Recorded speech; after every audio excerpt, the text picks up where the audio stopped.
Welcome to On Topic. I'm Jennifer Fuller. With less than a month to go before Illinois' primary election, a lot of people are paying close attention to polling. But how important is it to know how those numbers reflect what the voters really think? John Shaw is director of the Paul Simon Public Policy Institute at SIU Carbondale. John, thanks for coming in. Thank you, Jennifer. So people pay close attention to who's at the top of the polls, but does that mean that policy discussion gets lost along the way? I think maybe there's an argument that the world has too many polls floating around, and so that the Institute, we've thought about it carefully, and I guess our view is that a poll well done can give a good sense of what the flavor and the mood is of the state.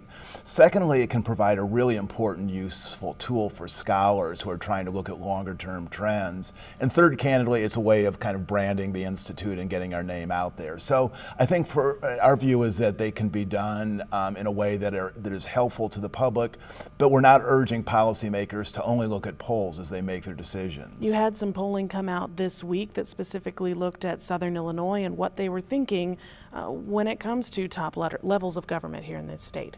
Right. Both in the region and the state, the mood is pretty sour. I mean, there's not a great deal of support for the current political leadership from either party. So I think the polls reflect the prevailing mood, which people can pick up just talking to friends and neighbors and church meetings and so forth. That's what I was going to get to. I don't think anyone would be surprised by those poll results. But you mentioned that scholars can take a look at how things change over time. What types of things do you think you can find there? Well, I mean, for example, my colleague John Jackson, who I know has been on this program a number of times, put together this remarkable study a couple years ago on just Illinois' political paralysis, looking at 8 or 9 years of polling data. And just reading through the report, it was a primer on Illinois politics. It was really a deep dive into the issues and the mood. And so that was something that I think people are going to be reading for a long time. And that's an example of a poll that really can do some good. So with just a few weeks remaining before the primary election, what would you say to voters and what would you say to candidates when it comes to these polls?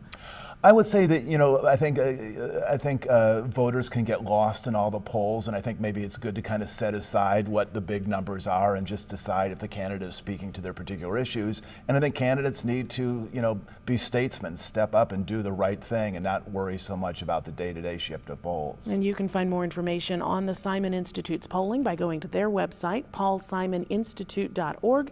You can also find news about the election and more at WSIUnews.org. I'm Jennifer Fuller.